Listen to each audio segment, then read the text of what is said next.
Hello guys, ഇന്നത്തെ വ്ളോഗിൽ പറഞ്ഞ പോലെ ടവർ ഉണ്ടാക്കാനുള്ള സാധനങ്ങളൊക്കെ മേടിച്ച് നേരെ വീട്ടിൽക്കൊന്ന് ഒരു 5:45 പണി തുടങ്ങി. ഇതാണ് നമ്മുടെ മെയിൻ ഘടകം. ഈ ഐറ്റം പണി നടക്കൂല. പിന്നെ ഈ കിടക്കുന്ന ചോക്ലേറ്റ്സും ഇത് വന്നപ്പോൾ തന്നെ നന്നായിട്ട് അളുത്തിട്ടുണ്ടായിരുന്നു. പിന്നെ നമ്മൾ ഫ്രീസറിലൊക്കെ വെച്ച് സെറ്റ് ആക്കി എടുത്തു. ഫസ്റ്റ് നമ്മുടെ ചോക്ലേറ്റിന്റെ ബാക്കിൽ ഇതുപോലെ ഡബിൾ സൈഡ് ടേപ്പ് വെച്ച് നന്നായിട്ട് ഒട്ടിച്ചെടുക്കുക. പിന്നെ അത് കറക്റ്റ് ആയിട്ട് നമ്മുടെ ഈ തെർമോക്കോളിനെ ഒട്ടിച്ചെടുക്കുക. അത് ഒട്ടിച്ച് കഴിയുമ്പോഴേക്കും നമ്മുടെ ടവർ ഇതുപോലെ കംപ്ലീറ്റ് ആയിട്ടുണ്ടാവും. അതുപോലെ തന്നെ നമുക്ക് സെക്കൻഡ് ലെയർ ചെയ്തെടുക്കണം. അതും കൂടി ചെയ്ത് കഴിയുമ്പോൾ ഇങ്ങനെ ഇരിക്കും സാധനം. അത് കഴിയുമ്പോഴേക്കും ഈ ചോക്ലേറ്റ് വെച്ചിട്ട് നമുക്ക് ഗ്യാപ്പ് ഫിൽ ചെയ്തെടുക്കുക. അതിന്റെ ഇടയിൽ കൂടെ നമ്മുടെ ചോക്ലേറ്റ് ചെറുതായിട്ടൊന്നും തീർന്നു പോയിട്ടുണ്ടായിരുന്നു. സമയം പിന്നെ തീരില്ല, അതുകൊണ്ട് നേരെ വണ്ടി എടുത്ത് ഇറങ്ങി. എന്തോ ഒരു ഭാഗ്യമുള്ളതുകൊണ്ട് തന്നെ അടുത്തൊരു ബേക്കറി ചെന്നപ്പോൾ കേൾക്കുന്ന സാധനം പിന്നെ ഒന്നും നോക്കിയില്ല, ഉള്ളത് അങ്ങോട്ട് വാങ്ങി. പിന്നെ ബാക്കിയുള്ള സ്ഥലത്തൊക്കെ ഇതൊക്കെ വെച്ച് അഡ്ജസ്റ്റ് ചെയ്ത് അപ്പോഴേക്കും പിന്നെ നമ്മുടെ ടവർ സെറ്റ് ആയി. പിന്നെ ആ റിബൺ കൂടി കിട്ടിയപ്പോഴേക്കും ആളങ്ങ് മുടുക്കനായി. അപ്പോഴാണ് നടക്കുന്ന ബേസ് വെച്ചില്ലാന്ന്. പിന്നെ അപ്പൊ തന്നെ ചെച്ചൂണ് വിളിച്ചു പറഞ്ഞു. അപ്പോഴേക്കും സഫാന ചെച്ചൂണ് എനിക്ക് സാധനം കൊണ്ടു തന്നു. പിന്നെ കുറച്ചൊക്കെ അവന്മാരെ ഹെൽപ്പ് ചെയ്ത് തന്നു. പിന്നെ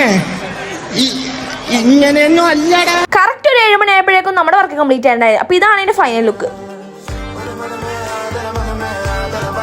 കുറച്ച് കഴിഞ്ഞപ്പോഴേക്കും നമ്മുടെ കസ്റ്റമറും വന്നു. അപ്പൊ നമ്മളിത് കൊണ്ടേ കൊടുക്കാം. ഈ ഒരു ചോക്ലേറ്റ് അവർ അമ്മയുടെ ബർത്ത്ഡേക്ക് വേണ്ടി മക്കൾ ഓർഡർ ചെയ്താണ്. അവർക്ക് നന്നായിട്ട് ഇഷ്ടപ്പെട്ടെന്ന് പറഞ്ഞിട്ടുണ്ടായിരുന്നു. അപ്പൊ ഇതുപോലത്തെ ആരെങ്കിലും വേണമെന്നുണ്ടെങ്കിൽ DM ചെയ്യാം.